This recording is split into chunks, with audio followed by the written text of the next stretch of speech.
Selamat pagi, selamat hari sahabat semua.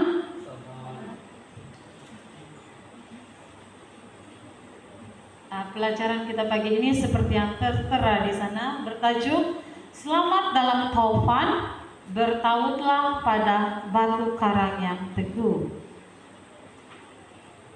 Saya mau tanya si Elden, siapakah batu karang yang teguh pada pendapat kamu? Jawabannya siapakah batu karang yang teguh? Siapakah batu karang yang teguh? Siapa kamu rasa? Hah? Ya, Usman? Yesus.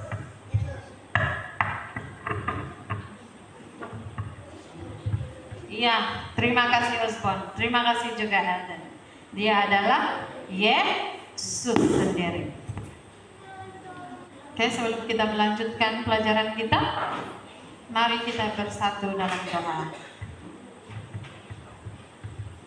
Allah Bapa kami yang bertata di dalam kerajaan sorga, sekali lagi kami memohon pimpinan.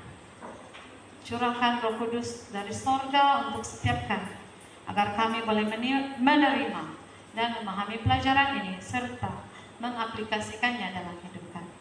Terima kasih Tuhan, amin.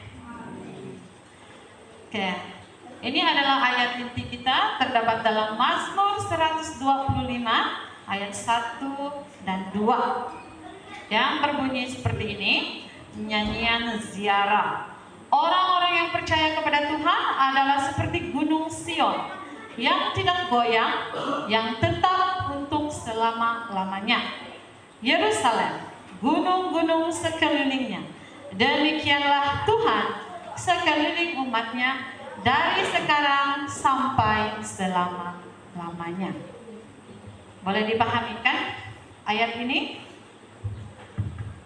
Yesus atau Tuhan sendiri adalah pemimpin kita atau pelindung kita dari zaman Abraham sehinggalah sekarang, dan sehinggalah kedatangannya yang kedua kali nanti.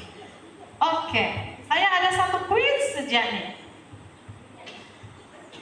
Ini terbuka kepada semuanya, dan saya cuma ada satu hadiah sahaja. Soalannya, siapakah nama Rasul yang dibutakan Tuhan dalam perjalanannya ke Damaskus? Mau pilihan jawaban? Tapi macam ada sudah mau berdiri ya? Oke. Yohanes. B. Paulus. C. Filipus. D. Kayafas. Noah sudah duluan jawab. Oke, apa jawabannya Noah? B. B itu adalah Paulus. Mari kita tengok, betul atau tidak? Betul loh. Oke. Noah silakan ke depan dan terimalah hadiah yang simple ini. Oke, tahniah Noah. Alright. Pelajaran kita hari ini saya ambil dari cerita Paulus, perjalanan Paulus ke Rom. Dan kita boleh baca ini dalam Kisah Para Rasul Kisah Para Rasul pasal 27, sorry. Oke. Dan cerita ini saya pasti ramai yang kita tahu, di mana Paulus serta tentara ataupun pengawal yang mengiringi dia ke Rom, dan para kapten kapal serta anak-anak kapal, mereka telah menghadapi shipwreck. Kapal karam. Oke, mari kita masuk dalam pelajaran kita. Pernahkah kita ataupun Anda mengalami atau berada di tengah badai ataupun ribut yang sangat kuat, dan pada masa yang sama ada ombak yang bergelora? Siapa yang pernah? Oh, Osborne pernah. Bagi saya sendiri, saya belum pernah mengalami situasi yang seperti ini ya. Saya pernah mengalami waktu naik kapal terbang ada sedikit saja trouble di angkasa. Tapi kalau seperti ini, ada ribut, ada ombak, saya belum lagi pernah mengalami. Tapi kalau macam naik bus, kalau pemandu itu laju sangat, saya boleh merasakan ada ketakutan untuk mati. Apalagi kalau kejadian ini berlaku di tengah lautan. Dan kita tahu kalau kita hilang di lautan, susah sekali untuk mencari daratan. Dan lautan itu adalah sangat luas. Kalau kita berdiri di darat, kita melihat, oh di sana sejatuh itu pulau, tapi sebenarnya bila kita sudah berada di tengah laut, pulau yang kita nampak sebelum itu masih sangat jauh. Oke, jadi bayangkan, sekiranya kita dilanda badai yang kuat, ombak yang bergelora pada masa yang sama, ada lagi hujan yang lebat, kilat sambar menyambar, burung berbunyi di sana sini, pasti menakutkan. Dan ini terjadi kepada Paulus serta para anak kapal dan juga pengiring tentara yang membawa dia ke Rom.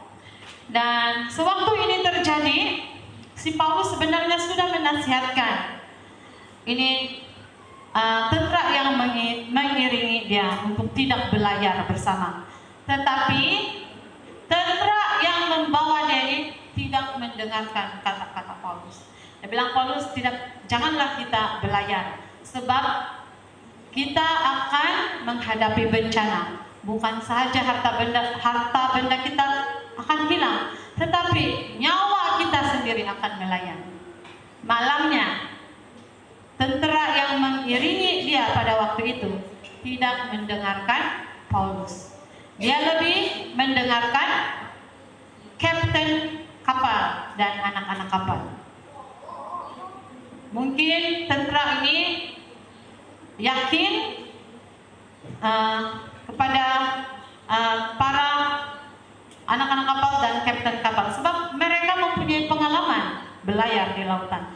Sedangkan Paulus mana ada mungkin banyak pengalaman mengenai lautan ataupun pengurusan kapal ataupun pengurusan macam mana mau tengok itu arah angin dan ini mungkin menyebabkan tentara yang mengiringi Paulus tidak yakin dengan Paulus. Oke. Dan kalau kita melihat kehidupan Paulus ini dia bukan sahaja telah mengalami pelbagai pengalaman di lautan ataupun pengalaman menghadapi kehancuran kapal, tetapi dia juga mengalami pelbagai penderitaan. Dia disakiti oleh bangsanya sendiri dan juga bangsa lain. Di dalam 2 Korintus 11 ayat 24 hingga 27 mengatakan,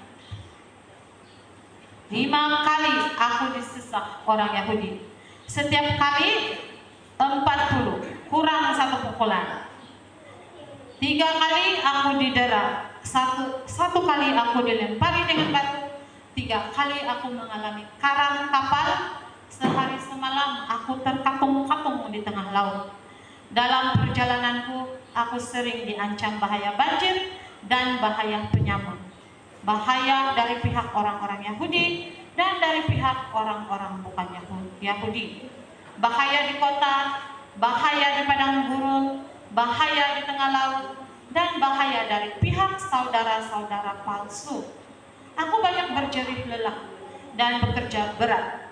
Kerap kali aku tidak tidur, aku lapar dan dahaga. Kerap kali aku berpuasa, kedinginan dan tanpa pakaian. Besar penderitaan si Paulus ketika dia bekerja bagi Tuhan sewaktu kehidupan dia di dunia. Dan apabila kita kembali kepada kehidupan dia sebelum ini, dia adalah seorang imam ya, dia adalah seorang yang kaya, terpelajar, dan dihormati oleh orang-orang Yahudi. Tetapi setelah dia mendapat kebenaran dari Tuhan sendiri, inilah yang dia dapat. Inilah kejadiannya. Untuk bekerja bagi Tuhan bukan senang, sangat susah. Dan mungkin banyak kali si Paulus menangis. Banyak kali juga mungkin dia rasa susah, rasa macam tidak ada pertolongan untuk dia. Mungkin ada saja perasaan dia seperti itu. Namun pekerjaan Paulus di dunia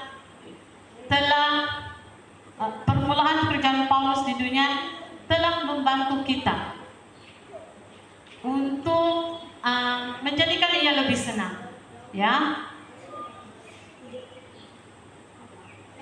Kalau bukan para penginjil Kristus sebelum ini yang tidak memulangkan Injil, mungkin untuk kita pada saat sekarang agak sukar untuk memulangkannya apabila tidak ada perintis yang sudah mengalami pengalaman yang lebih dahsyat yang telah kita tempuhi sebelum ini. Dan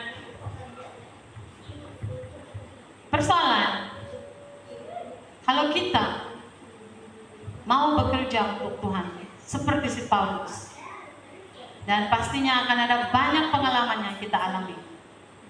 Apakah kita betul-betul mau bekerja untuk Tuhan?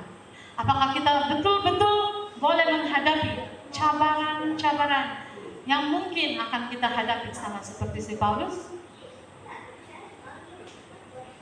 Sebelum ini saya ada beberapa pelajar yang memberitahu saya, teacher, saya mau jadi pastor. Betulkah kamu mau jadi pastor? Ini kenapa kita tanya balik? Betulkah kamu mau jadi pastor? Sebab ini membuka pikiran mereka kembali. Adakah benar-benar, adakah dia yakin dia boleh mengerjakan pekerjaan itu?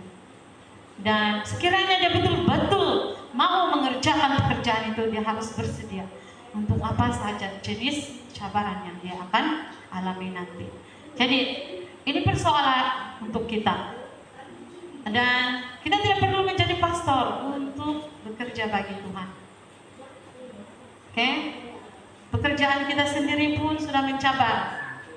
Walaupun mungkin kita cuma seorang suri rumah, adalah cukup mencabar untuk membesarkan, untuk memastikan pertumbuhan anak-anak itu sehat, terutamanya dalam kerohanian. Sangat mencabar ya, apabila kita melihat anak-anak kita sekarang rajin ke gereja, rajin ikut aktiviti gereja. Dan apabila mereka besar, ada di antara mereka yang menyimpang, ada di antara mereka yang mempunyai banyak persoalan. Kenapa harus ke gereja? Kenapa saya harus berada di sini? Dan mungkin itu akan menyakitkan kita. Di manakah salah kita? Kita sudah berusaha untuk menanam nilai-nilai ketuhanan, nilai-nilai kebenaran itu di dalam anak-anak kita. Tapi kenapa begini? Jangan susah. Ya, para ibu bapak, para bakal ibu bapak, itu adalah lumrah manusia. Dan Tuhan saja yang boleh menghakimi kita. Dia saja yang dia tahu isi hati kita. Dan apa keputusan yang dibuat oleh anak kita itu ataupun keluarga kita, itu adalah pilihan mereka. Kita tidak boleh memaksa. Yang kita boleh adalah membantu mereka. Membantu mereka untuk datang kepada Tuhan. Dan salah kalau kita tidak pernah membantu. Itu yang masalah yang besar lah kalau kita tidak membantu anak-anak kita ataupun keluarga kita. Oke, Paulus dapat menjalani pelayanannya karena kepercayaan dia kepada Tuhan 100%. Dia yakin Tuhan itu boleh membantu dia. Dan Tuhan membenarkan Paulus bekerja untuk dia dengan memberikan dia kasih kurnia dari sorga. Dan kita boleh lihat kehidupan Paulus sehingga dia mati. Walaupun kehidupan dia sangat seksa, kematian dia juga sepatutnya kalau pada zaman sekarang dia adalah orang yang terhormat, tapi kematian dia sedih, ya, dia mati. Boleh dikatakan, saya katakan dia seorang.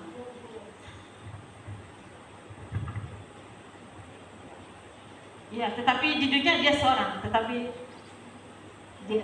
Tuhan beserta dia. Oke, kita kembali kepada cerita Paulus. Dan jangan kita menjadi seperti si ketua tentara yang lebih mempercayai kapten kapal berbanding sarana si Paulus, ya. Kita boleh baca ini dalam Kisah Para Rasul 27 ayat 11, di mana Paulus sudah pun memberi amaran kepada ketua tentara yang mengiringi dia pada saat itu, bahwa jangan kita belayar, kita berhentilah. Tetapi ketua tentara ini lebih mendengar kata-kata kapten kapal dan anak-anak kapal, dan mereka meneruskan perjalanan mereka. Dan dalam perjalanan mereka, dalam pelayaran mereka itu, ya, mula-mula laut tenang, angin pun sepoi-sepoi bahasa, tetapi tiba-tiba datang angin ribut yang kuat, datang ombak yang bergelora, datang juga hujan yang lebat. Begitu juga dengan guru yang sangat kuat dahsyatnya, begitu juga dengan kilat yang sambung menyambung. Dan ini membuatkan seluruh anak-anak kapal dan seluruh yang berada di dalam kapal itu takut.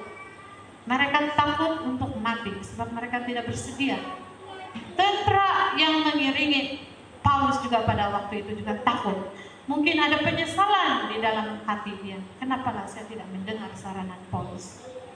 Dan Paulus ketika itu dia tidak takut. Dia tidak takut sebab Tuhan sudah pun memberitahu dia. Malaikat telah menjelma kepada dia bahwa kamu, Paulus, tidak akan mati. Seluruh anak kapal dan begitu juga dengan kapten kapal dan tentara-tentara yang berada di dalam kapal itu tidak akan mati. Sebab kasih karunia Tuhan. Dan Paulus memberitahukan apa yang malaikat Tuhan beritahu kepadanya, kepada semua orang-orang yang berada di kapal itu. Yesus memberitahu bahwa kita tidak akan mati, tetapi kapal ini akan hancur. Pengajaran yang kita boleh belajar dari ketua tentara ini adalah, ya, jangan kita mudah percaya dengan kata-kata orang lain. Walaupun orang tersebut berpelajaran tinggi, mempunyai pengalaman yang baik, adalah lebih baik kita mendengar semua ide ataupun pendapat, dan kita selidiki setiap saranan itu, dan jangan ambil satu keputusan saja, ataupun jangan kita sendiri buat keputusan. Kita buat keputusan beramai-ramai dan memilih keputusan yang kita rasa benar untuk kita ambil. Dan setiap kita, saya percaya kita sudah melalui banyak ribut dan gelora ombak kehidupan.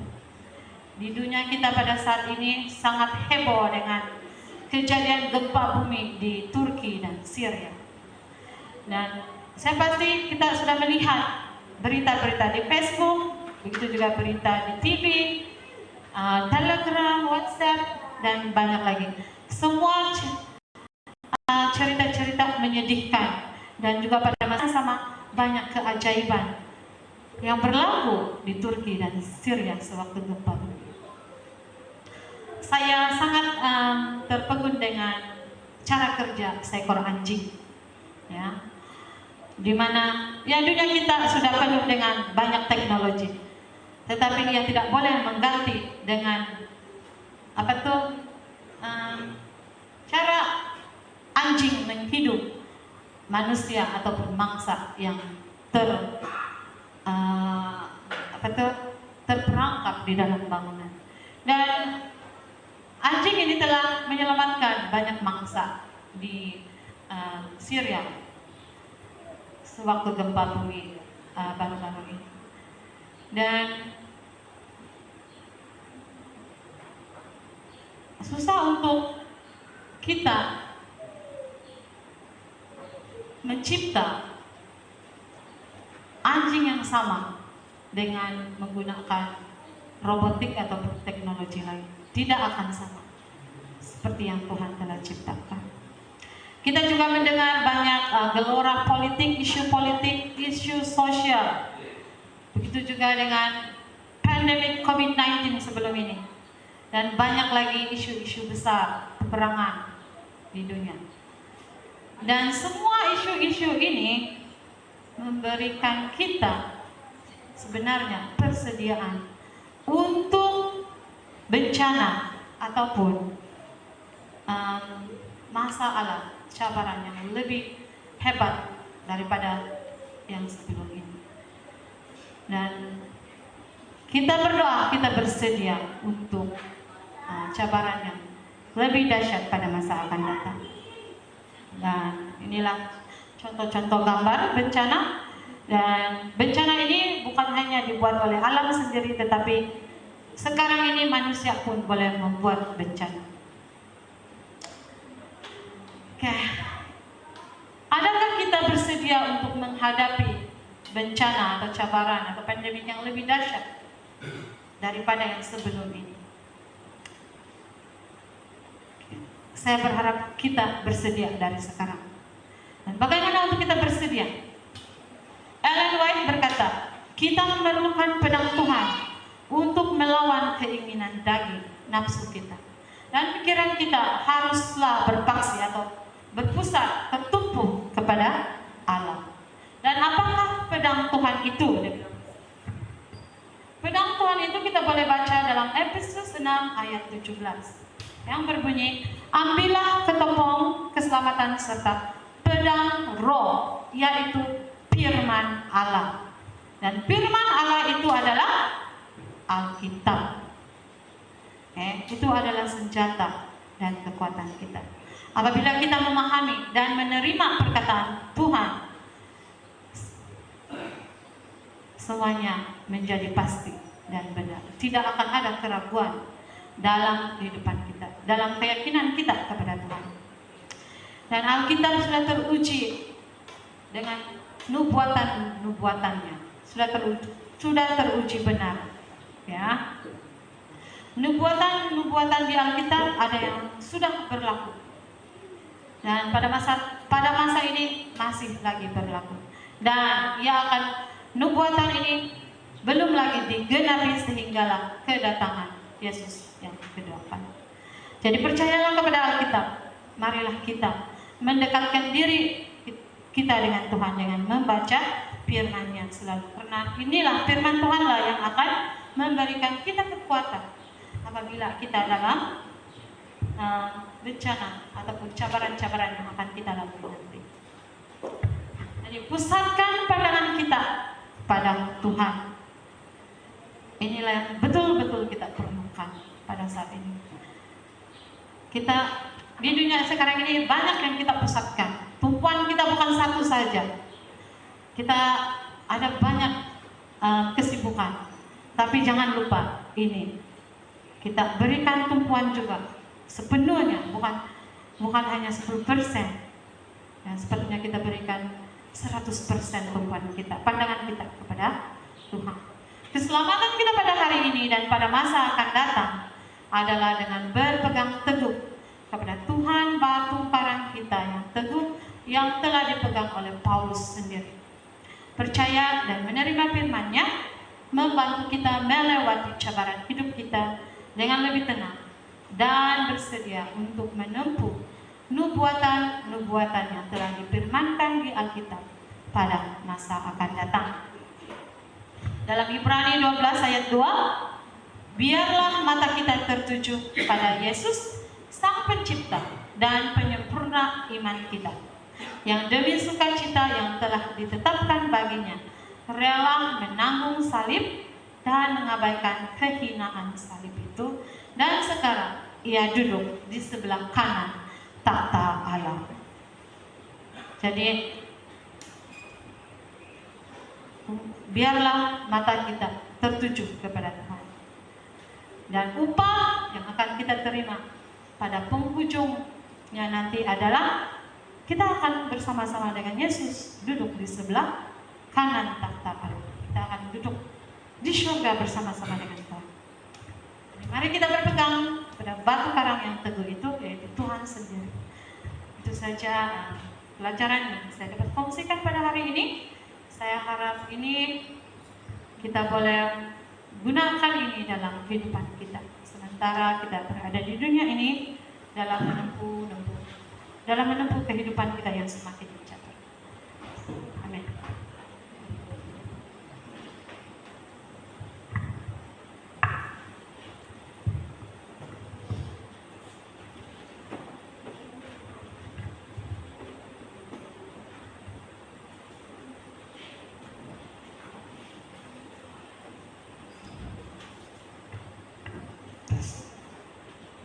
Amin untuk pelajaran tadi. Terima kasih Teacher Elena atas pelajaran yang sungguh bermakna tadi. Dan saya rasa itu merupakan satu pelajaran yang mungkin bagi dia terakhir untuk sebelum dia jalan ke Penang nanti. Dan satu hal yang saya pelajari pada pelajaran tadi ialah Paulus menghadapi banyak cabaran ketika dia bekerja dengan Tuhan. Dan disebabkan pekerjaan Injil Paulus suatu ketika dahulu, apa yang kita dapat, kita beroleh teladan atau panduan bagaimana untuk terus bekerja kepada Tuhan, setia kepada Tuhan meskipun ada saja cabaran yang akan datang dalam kehidupan kita. Jadi untuk menyambut pelajaran ini, saya mohon mungkin Karen bolehkah pianis untuk mainkan lagu LBMI 199, Tuhan Batu Kita.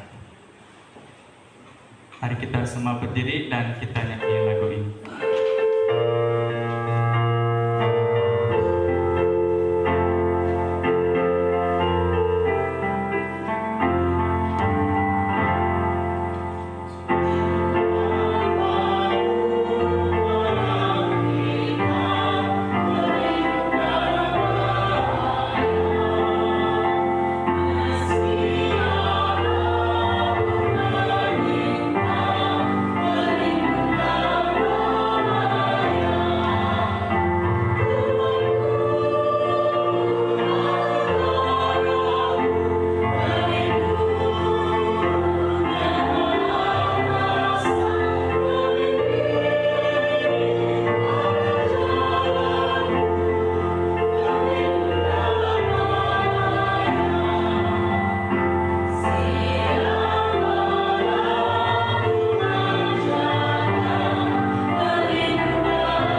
Allah Bapa kami yang bertahta di dalam kerajaan sorga, kami bersyukur Engkau sudah memimpin kami dalam kebaktian kami pada hari ini.